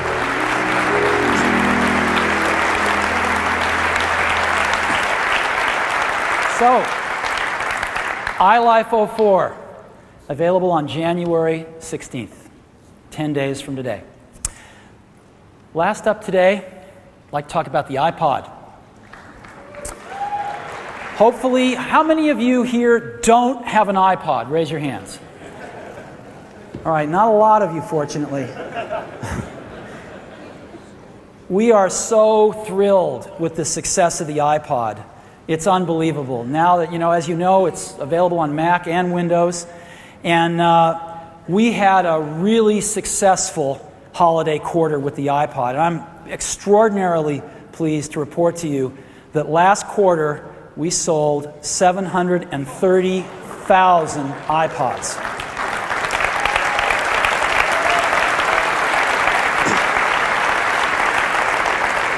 And that propelled us over the 2 million mark. We sold our 2 millionth iPod in December. And just let's take a look at how these things have sold in the past 2 years since they've been out. Remember, iPod was only introduced 2 years ago. And so let's take a look at the sales curve. Look at this.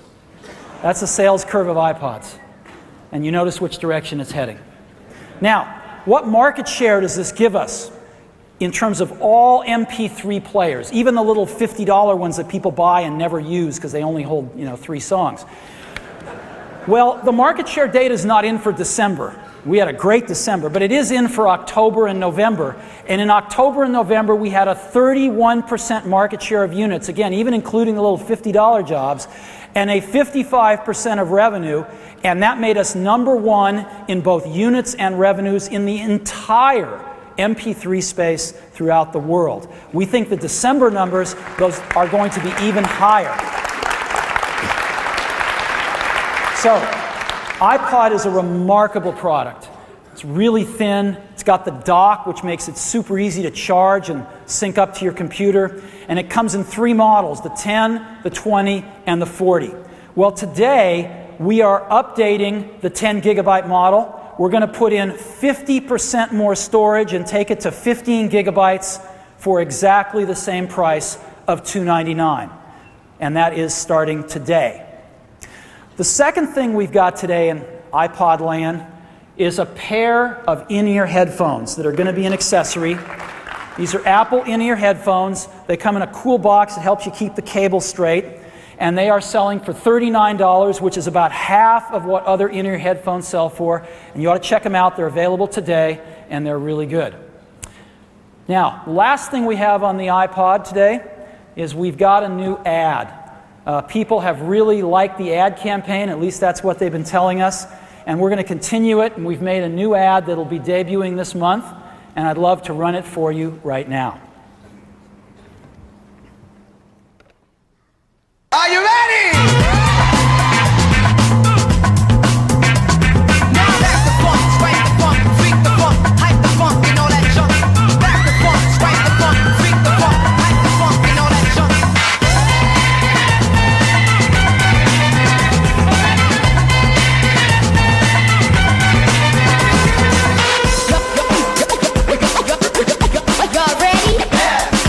technique, see if you can follow it. Demonstration, I need concentration. What channel? What station?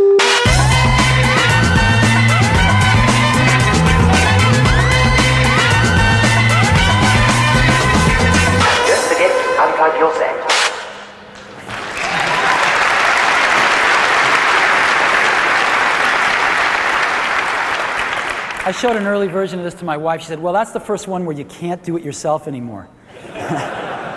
So, the iPod. Now, I want to go back to this market share data. This 31% market share that I bet will go up when we see the December numbers. But I want to drill down into this a little bit more. 31% market share of the entire MP3 market. But what's the rest of the market? Well, the biggest chunk is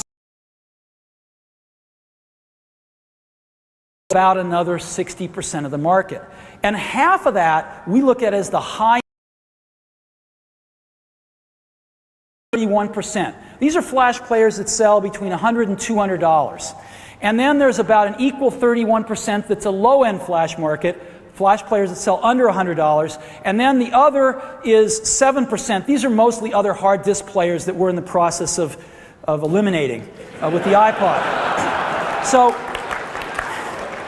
now, we looked at this high-end flash market, and we want to go after that. It's really interesting. The under $100 flash players get usually put in a drawer and not used because they really only hold 15 songs. The high-end flash players, if you pay $200, they hold about 60 songs. If you pay close to $100, they hold 30 songs, and people either do one of two things. They either get a new memory card for it, right, and spend usually over $200 total to bring it up to 60 songs, or they put it in the drawer and don't use it. So this is what these things generally look like, right? Something like this. And again, what they are is they have 256 megabytes of memory if they're useful. They hold 60 songs. They're about 0.8 to 1.2 inches thick. And they sell for $199, whether you buy them with 256 or you buy them with 128 and you realize you need 256 and you go out and pay more and get that memory card. So that's what this market represents in terms of the ones actively in use. They also have a really bad user interface. They've got a really small display that doesn't tell you much, and they've got this little thumb thing, which I guess if you have 15 songs, it's okay, but if you have any number of songs, it gets ridiculous very quickly. Well, we are going to introduce the second member of the iPod family today to go after these guys. And it's called the iPod Mini. The iPod Mini. So let's see how it stacks up. The iPod Mini, right here, instead of having 256 megabytes, it's got 4,000 megabytes or 4 gigabytes of storage. Instead of holding 60 songs, it holds 1,000 songs. We think this is what it takes to take your library with you and not have to fret over which 60 songs out of your library are you going to take. It is half the thickness of these other MP3 players, a half an inch thick. And we're going to sell it for $249. And so let's take a look at this. It's got 16 times the storage. It holds 16 times the music. It's half the thickness, and it's $50 more. This is the best $50 you'll ever spend. You get 940 more songs for $50. So the iPod Mini, what's it look like? Well, this is the iPod, and it's pretty small, but this is the Mini. It's even smaller, and it's pretty stunning. You can put up to 10,000 songs on an iPod. You can put 1,000 songs on the Mini. And it is quite small. To relate with what it looks like and the size that it is the size of a business card. So if you've got a business card in your pocket, take it out and take a look at it, and that is how large the iPod Mini is. And it is a half an inch thick. It is really, really beautiful. And when you turn it on, you don't get some cheesy user interface. You get the award-winning iPod user interface, the same user interface. Now, we had a challenge. We had a challenge because we didn't have room for 4 separate buttons on the Mini. And so we came up with something really great.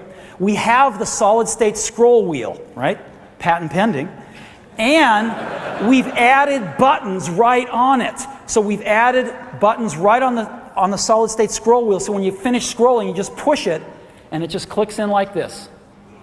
Isn't that sweet? It's really nice. And it saves space and lets us build this product so small. This is what the top looks like, just like you've come to know and love in your iPod. And the bottom has the same iPod connector on it, which lets us plug in a cable. And the iPod mini supports both FireWire and USB 2. And a new thing, you can charge the battery from either one. So you can charge the battery off USB 2 if you're using it on a PC. We supply both cables with the iPod mini, so there's nothing extra to buy, a FireWire and a USB cable. And we also supply a new belt clip with it, which is really nice and works real well. There's 2 accessories for the iPod mini. Got a dock, and we've got an armband, because this is great for running. So if you take a look at this and compare it with these flash players, 16 times the music, half the thickness, $50 extra. And here's what one looks like right here. This is one. They're really, really beautiful. I don't know if we can get a shot of this from the back, but they're quite nice. They're quite nice, and they are quite small. And you can see the thickness right here. They're really unbelievable. So, the iPod mini is designed to go after this, the high end of the flash market, and we think it's going to do very well doing exactly that. There's just one more thing about the iPod mini, which is it comes in colors. So in addition to silver, we have gold, we have blue, we have pink, and we have green. So we have a whole family of colors with the iPod mini. Now these are aluminum, and they're anodized aluminum, so the photography doesn't really do it justice. You go out and see these in the booth. They are gorgeous. The iPod mini runs on Mac or PC, $249.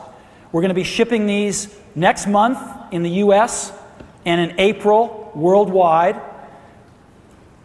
The iPod mini, we think, is going to be a great second member to the iPod family. So that's what we're doing.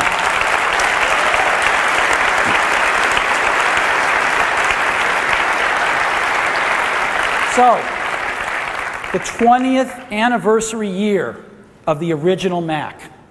We're starting off with tremendous momentum on Mac OS X with Panther. The transition is officially over. We made it. We've got a lot of new apps, including Final Cut Express 2 and a new version of Office coming in a few months. The G5 has great momentum with some great stuff coming this year. And to kick it off, we've got new Xserves with G5s in them. And we've got Xserve RAIDs. We've got new features in iTunes, like over 12,000 classical tracks and Billboard charts. iTunes has got a 70% market share, right? Billboard charts and classical tracks. And Pepsi coming in less than a month. We've got a whole new version of iLife with new versions of the 4 core apps and a whole new app, GarageBand, which we think is going to be really, really well received. And for iPods, we've crossed our 2 millionth iPod in 2 years. This thing is on fire. It's the #1 MP3 player in the world. And today, we're introducing the second member of the iPod family, the iPod mini. So, we're kicking off our anniversary year here today.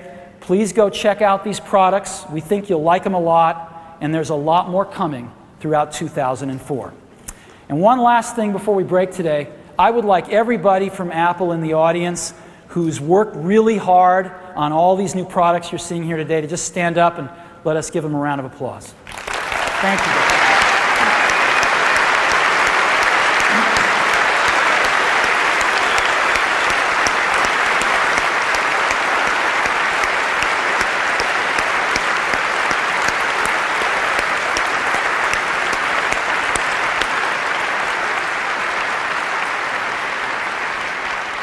Well, let's go out to the booth and get our hands on this stuff. Thank you very much. I don't ever slow up, no I don't take shit. I got no love for the fakeness. If you wanna play tough and wanna hate this, I'll always show up.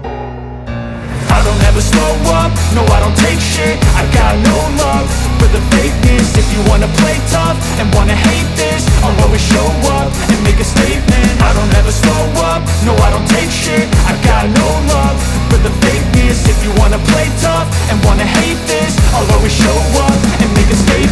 Everything I do so instinctive and so passionate. Every word I move so descriptive like an adjective. I got a vendetta against people who patented being negative when you should be getting after it. I got facts over tracks, this and that. Spitting slow, spitting fast. I could roast, I could gas. Think I'm okay at last, but I don't know if that can erase all the past. And the pettiness, a reflection of the emptiness. Hilarious, you think you're worth my time, you're delirious. Mysterious, because you hide behind a fake exterior. Inferior, you know I'll always be a bit superior. Get off of me, this ain't no humble brag. I want you to hear words, you can say them back. I want you to feel free from the chains at last, and to believe in what you got, it was built to last, yeah. Now that I've been put through hell, I never got anyone's help. I had to do it all myself. I don't ever slow up, no I don't take shit. I got no love for the fakeness. If you wanna play tough and wanna hate this, I'll always show up and make a statement. I don't ever slow up, no I don't take shit. I got no love for the fakeness. If you wanna play tough and wanna hate this, I'll always show up and make a statement.